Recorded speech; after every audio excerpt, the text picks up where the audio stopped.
Hello, it's Natasha N.K.O, the 19th of June 2026 at 15:15. Continuing to read from Dubliners by James Joyce. I'm about to read the third story in the book, and it is called Araby, Araby. I might read a second one depending on how long it takes. Okay, Araby. North Richmond Street, being blind, was a quiet street except at the hour when the Christian Brothers School set the boys free. An uninhabited house of 2 stories stood at the blind end, detached from its neighbours in a square ground. The other houses of the street, conscious of decent lives within them, gazed at one another with brown, imperturbable faces. The former tenant of our house, a priest, had died in the back drawing-room. Air, musty from having been long enclosed, hung in all the rooms, and the waste room behind the kitchen was littered with old useless papers. Among these I found a few paper-covered books, the pages of which were cold and damp. The Abbot by Walter Scott, The Devout Communicant, and the Memoirs of Vidocq. I liked the last one best because its leaves were yellow. The wild garden behind the house contained a central apple tree and a few straggling bushes, under one of which I found the late tenant's rusty bicycle pump. He had been a very charitable priest. In his will, he had left all his money to institutions and the furniture of his house to his sister. When the short days of winter came, dusk fell before we had well eaten our dinners. When we met in the street, the houses had grown sombre. The space of sky above us was the colour of ever-changing violet, and towards it the lamps of the street lifted their feeble lanterns. The cold air stung us, and we played till our bodies glowed. Our shouts echoed in the silent street. The career of our play brought us through the dark muddy lanes behind the houses, where we ran the gauntlet of the rough tribes from the cottages to the back doors of the dark dripping gardens where odours arose from the ash pits, to the dark odorous stables where a coachman smoothed and combed the horse or shook music from the buckled harness. When we returned to the street, light from the kitchen windows had filled the areas. If my uncle was seen turning a corner, we hid in the shadow until we had seen him safely housed. Or if Mangan's sister came out on the doorstep to call her brother into his tea, we watched her from our shadow peer up and down the street. We waited to see whether she would remain in or go in, and if she remained, we left our shadow and walked up to Mangan's steps resignedly. She was waiting for us, her figure defined by the light from the half-opened door. Her brother always teased her before he obeyed, and I stood by the railings looking at her. Her dress swung as she moved her body, and the soft rope of her hair tossed from side to side. Every morning I lay on the floor in the front parlour watching her door. The blind was pulled down to within an inch of the sash, so that I could not be seen. When she came out on the doorstep, my heart leapt. I ran to the hall, seized my books, and followed her. I kept her brown figure always in my eye, and, when we came near the point at which our ways diverged, I quickened my pace and passed her. This happened morning after morning. I had never spoken to her, except for a few casual words, and yet her name was like a summons to all my foolish blood. Her image accompanied me even in places the most hostile to romance. On Saturday evenings, when my aunt went marketing, I had to go to carry some of the parcels. We walked through the flaring streets, jostled by drunken men and bargaining women, amid the curses of labourers, the shrill litanies of shopboys who stood on guard by the barrels of pigs' cheeks, the nasal chanting of street singers who sang a "Come all you" about O'Donovan Rosa, or a ballad about the troubles in our native land. These noises converged in a single sensation of life for me. I imagined that I bore my chalice safely through a throng of foes. Her name sprang to my lips at moments in strange prayers and praises which I myself did not understand. My eyes were often full of tears. I could not tell why, and at times a flood from my heart seemed to pour itself out into my bosom. I thought little of the future. I did not know whether I would ever speak to her or not, or if I spoke to her, how I could tell her of my confused adoration. But my body was like a harp, and her words and gestures were like fingers running upon the wires. One evening, I went into the back drawing room in which the priest had died. It was a dark, rainy evening, and there was no sound in the house. Through one of the broken panes, I heard the rain impinge upon the earth, the fine, incessant needles of water playing in the sodden beds. Some distant lamp or lighted window gleamed below me. I was thankful that I could see so little. All my senses seemed to desire to veil themselves, and feeling that I was about to slip from them, I pressed the palms of my hands together until they trembled, murmuring, oh love," many times. At last she spoke to me. When she addressed the first words to me, I was so confused that I did not know what to answer. She asked me, was I going to Araby? I forgot whether I answered yes or no. It would be a splendid bazaar. She said she would love to go. And why can't you? I asked. While she spoke, she turned a silver bracelet round and round her wrist. She could not go, she said, because there would be a retreat that week in her convent. Her brother and two other boys were fighting for their caps, and I was alone at the railings. She held one of the spikes, bowing her head towards me. The light from the lamp opposite our door caught the white curve of her neck, lit up her hair that rested there, and, falling, lit up the hand upon the railing. It fell over on one side of her dress and caught the white border of her petticoat, just visible as she stood at ease.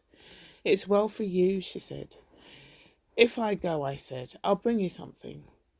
What innumerable follies laid waste my waking and sleeping nights after that evening. I wished to annihilate the tedious intervening days. I chafed against the work of school. At night in my bedroom and by day in the classroom, her image came between me and the page, and I strove to read. The syllables of the word Araby were called to me through the silence in which my soul luxuriated and cast an eastern enchantment over me.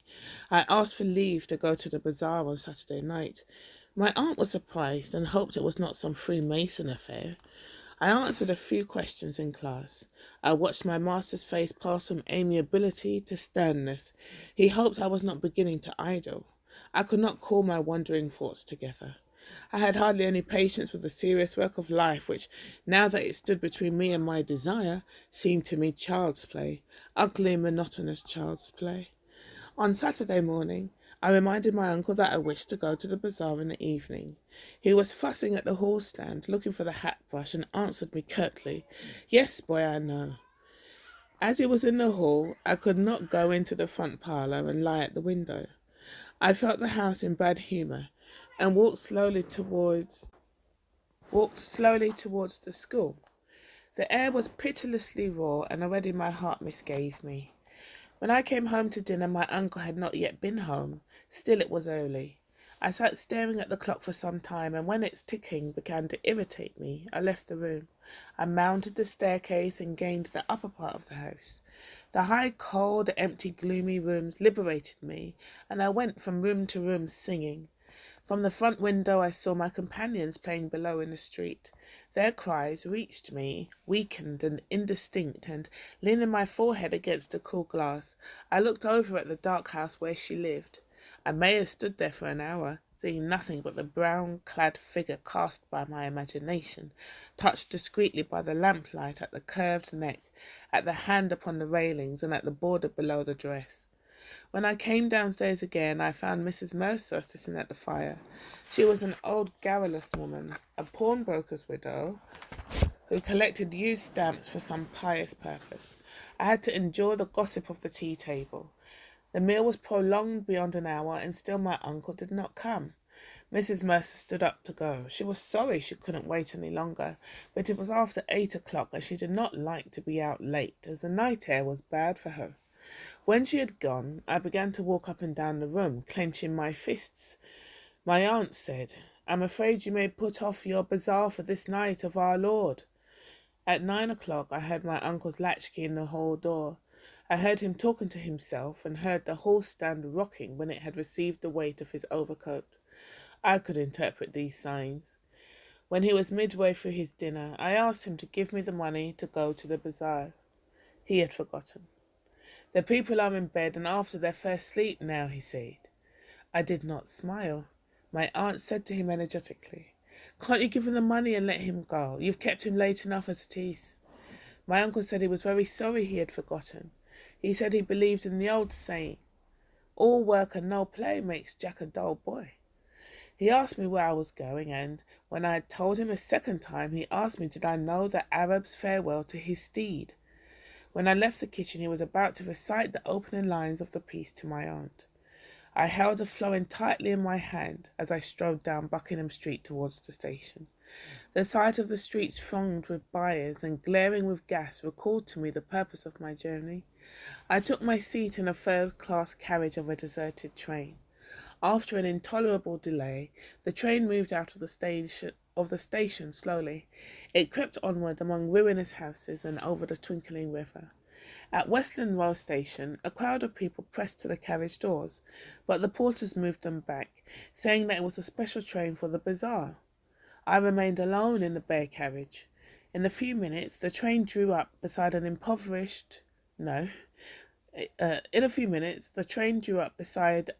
improvised wooden platform.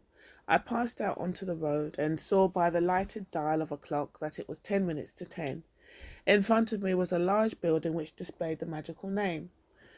I could not find any sixpenny entrance, and, fearing that the bazaar would be closed, I passed in quickly for a turnstile, handing a shilling to a wary-looking man. I found myself in a big hall, girdled at half its weight by a gallery. Nearly all the stalls were closed, and the greater part of the hall was in darkness. I recognised a silence like that which pervades the church after a service. I walked into the centre of the bazaar timidly. A few people were gathered about the stalls which were still open. Before a curtain over which the words Café Chantant were written in coloured lamps. 2 men were counting money on a salver, S-A-L-V-E-R, salver. I listened to the fall of the coins. Remembering with difficulty why I had come, I went over to one of the stalls and examined porcelain vases and flowered tea sets. At the door of the stall, a young lady was talking and laughing with 2 young gentlemen. I remarked their English accents and listened vaguely to their conversation. "Oh, I never said such a thing." "Oh, but you did." "Oh, but I didn't." "Didn't she say that?" "Yes, I heard her." "Oh, there's a fib." Observing me, the young lady came over and asked me did I wish to buy anything. The tone of her voice was not encouraging. She seemed to have spoken to me out of a sense of duty. I looked humbly at the great jars that stood like Eastern gods at either side of the dark entrance to the stall and murmured, "No, thank you." The young lady changed the position of one of the vases and went back to the 2 young men. They began to talk of the same subject. Once or twice the young lady glanced at me over her shoulder. I lingered before her stall, though I knew my stay was useless, to make my interest in her wares seem the more real. Then I turned away slowly and walked down the middle of the bazaar. I allowed the 2 pennies to fall against the 6pence in my pocket. I heard a voice call from one end of the gallery that the light was out. The upper part of the hall was now completely dark. Gazing up into the darkness, I saw myself as a creature driven and derided by vanity, and my eyes burned with anguish and anger. Okay, brilliant. The end. The next one is Eveline, which I read first because it's my favourite one. And so the next one to read would be After the Race. Okay, it's 1543. I'm going to read on with the next story. It's very short. It's called After the Race. And it goes. The cars came scudding in towards Dublin, running evenly like pellets in the groove of the Naas Road, N-A-A-S Road. At the crest of the hill at N.K.O, sightseers had gathered in clumps to watch the cars careering homeward, and through this channel of poverty and inaction, the continent sped its wealth and industry. Now and again, the clumps of people raised the cheer of the gratefully oppressed. Their sympathy, however, was for the blue cars, the cars of their friends, the French. The French, moreover, were virtual victors. Their team had finished solidly. They had been placed second and third, and the driver of the winning German car was reported a Belgian. Each blue car, therefore, received a double measure of welcome as it topped the crest of the hill, and each cheer of welcome was acknowledged with smiles and nods by those in the car. In one of these trimly built cars was a party of 4 young men whose spirits seemed to be at present well above the level of successful Gallicism, Gallicism. In fact, these 4 young men were almost hilarious. They were Charles Seguin, the owner of the car, Andre Rivere, a young electrician of Canadian birth, a huge Hungarian named Vilona, and a neatly groomed young man named Doyle. Segun was in good humour because he had unexpectedly received some orders in advance. He was about to start a motor establishment in Paris, and Rivere was in good humour because he was to be appointed manager of the establishment. These two young men, who were cousins, were also in good humour because of the success of the French cars. Vilona was in good humour because he had had a very satisfactory luncheon, and besides, he was an optimist by nature. The fourth member of the party, however, was too excited to be genuinely happy. He was about 26 years of age, with a soft light brown moustache and rather innocent-looking grey eyes. His father, who had begun life as an advanced nationalist, had modified his views early. He had made his money as a butcher in Kingstown and by opening shops in Dublin, and in the suburbs he had made his money many times over. He had also been fortunate enough to secure some of the police contracts, and in the end he had become rich enough to be alluded to in the Dublin newspapers as a merchant prince. He had sent his son to England to be educated in a big Catholic college and had afterwards sent him to Dublin University to study law. Jimmy did not study very earnestly and took to bad courses for a while. He had money and he was popular, and he divided his time curiously between musical and motoring circles. Then he had been sent for a term to Cambridge to see a little life. His father, remonstrative but covertly proud of the excess, had paid his bills and brought him home. It was at Cambridge that he had met Segun. They were not much more than acquaintances as yet, but Jimmy found great pleasure in the society of one who had seen so much of the world and was reputed to own some of the biggest hotels in France. Such a person, as his father agreed, was well worth knowing, even if he had not been the charming companion he was. Vilona was entertaining also, a brilliant pianist, but unfortunately very poor. The car ran on merrily with its cargo of hilarious youth. The two cousins sat on the front seat. Jimmy and his Hungarian friend sat behind. Decidedly, Vilona was in excellent spirits. He kept up a deep bass hum of melody for miles of the road. The Frenchmen sung their laughter and light words over their shoulders, and often Jimmy had to strain forward to catch the quick phrase. This was not altogether pleasant for him, as he had nearly always to make a deft guess at the meaning and shout back a suitable answer in the face of a high wind. Besides, Vilona's humming would confuse anybody, the noise of the car too. Rapid motion through space elates one, so does notoriety, so does the possession of money. These were three good reasons for Jimmy's excitement. He had been seen by many of his friends that day in the company of these Continentals.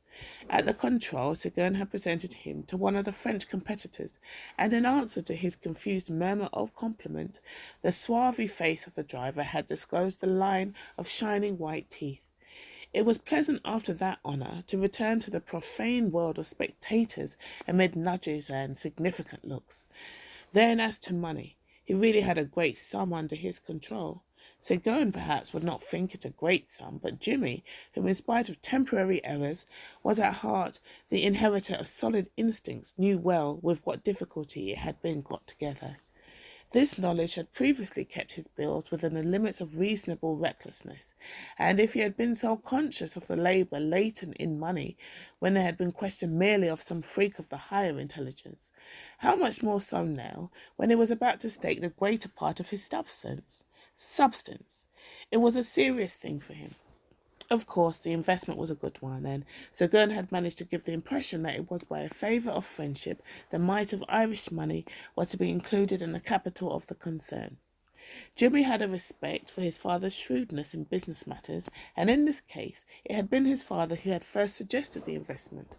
Money to be made in the motor business. Pots of money. Moreover, Seguin had the unmistakable air of wealth. Jimmy set out to translate into day's work that lordly car in which he sat. How smoothly it ran. In what style they had come careering along the country roads.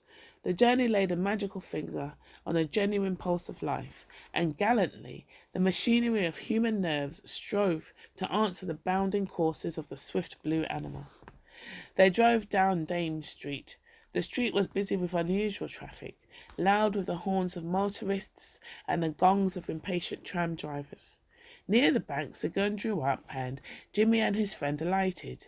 A little knot of people collected on the footpath to pay homage to the snorting motor. The party was to dine together that evening in Segone's hotel, and meanwhile Jimmy and his friend, who were staying with him, were to go home to dress. The car steered out slowly for Grafton Street, while the two young men pushed their way through the knot of gazers. They walked northward with a curious feeling of disappointment in the exercise, while the city hung its pale globes of light above them in a haze of summer evening. In Jimmy's house, this dinner had been pronounced an occasion. A certain pride mingled with his parents' trepidation, a certain eagerness also to play fast and loose, for the names of great foreign cities have at least this virtue. Jimmy, too, looked very well when he was dressed, and as he stood in the hall giving a last equation to the bows of his dress tie, his father may have felt even commercially satisfied at having secured for his son qualities often unpurchasable.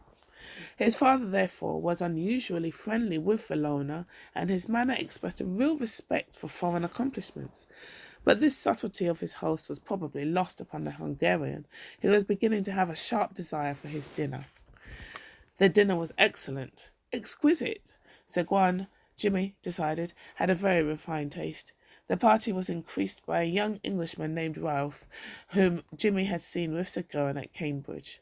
The young men supped in a snug room lit by electric candle lamps. They talked volubly and with little reserve. Jimmy, whose imagination was kindling,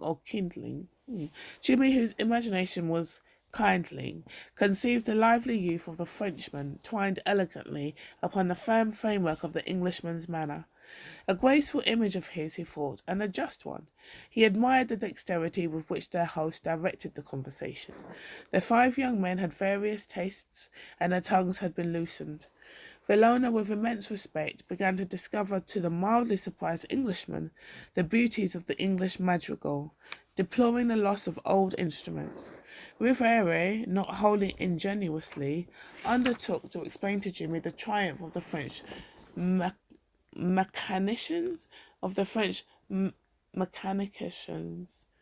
the triumph of the French mechanicians, The resonant voice of the Hungarian was about to prevail in ridicule of the spurious lutes of the romantic painters when Seguin shepherded his party into politics.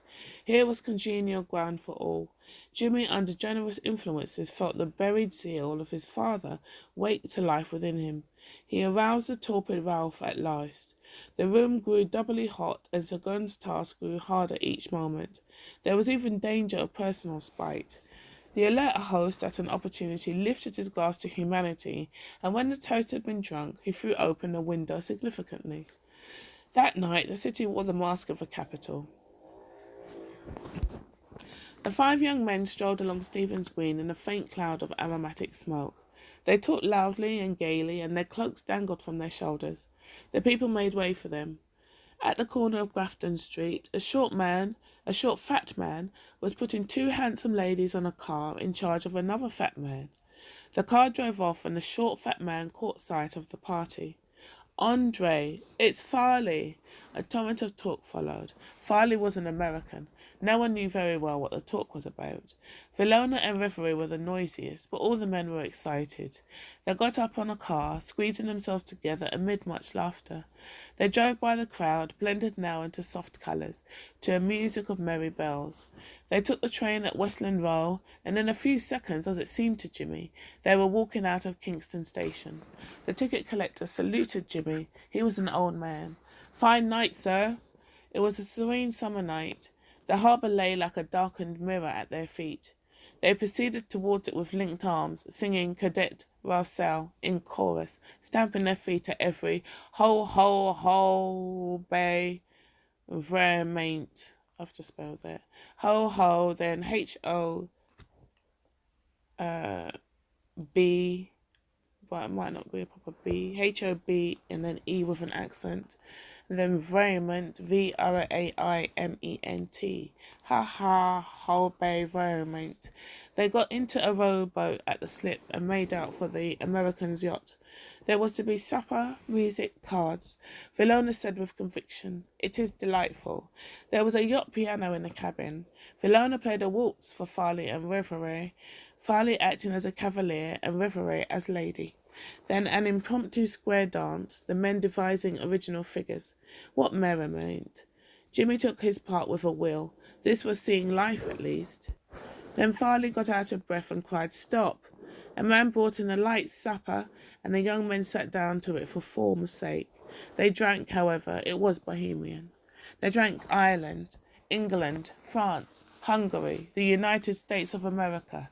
Jimmy made a speech, a long speech, Vilona saying, "Hear, hear," whenever there was a pause. There was a great clapping of hands when he sat down. It must have been a good speech. Farley clapped him on the back and laughed loudly. What jovial fellows! What good company they were! Cards, cards! The table was cleared. Vilona returned quietly to his piano and played voluntaries for them. The other men played game after game, flinging themselves boldly into the adventure. They drank the health of the Queen of Hearts and the Queen of Diamonds. Jimmy felt obscurely the lack of an audience. The wit was flashing. Play ran very high and paper began to pass. Jimmy did not know exactly he was winning, but he knew that he was losing. But it was his own fault, for he frequently mistook his cards, and the other men had to calculate his IOUs for him. They were devils of fellows, but he wished they would stop. It was getting late. Someone gave the toast of the yacht, the Belle of Newport, and then someone proposed one great game for a finish. The piano had stopped. Vilona must have gone up on deck. It was a terrible game. They stopped just before the end of it to drink for luck. Jimmy understood that the game lay between Ralph and Sigourney. What excitement! Jimmy was excited too. He would lose, of course. How much had he written away? The men rose to their feet to play the last tricks, talking and gesticulating. Ralph won. The cabin shook with the young men's cheering, and the cards were bundled together. They began then to gather in what they had won. Farley and Jimmy were the heaviest losers. He knew that he would regret in the morning, but at present he was glad of the rest, glad of the dark stupor that would cover up his folly. He leaned his elbows on the table and rested his head between his hands, counting the beats of his temples. The cabin door opened and he saw the Hungarian standing in a shaft of grey light. Daybreak, gentlemen. The end. Okay, I think I should spell out the names that I might have massacred. So there's Ralph, which is Routh, and I was saying Sigourney, which is S-E with an accent, Gouin. There's another name. Vilona is how I was saying it, and it's spelled Villona.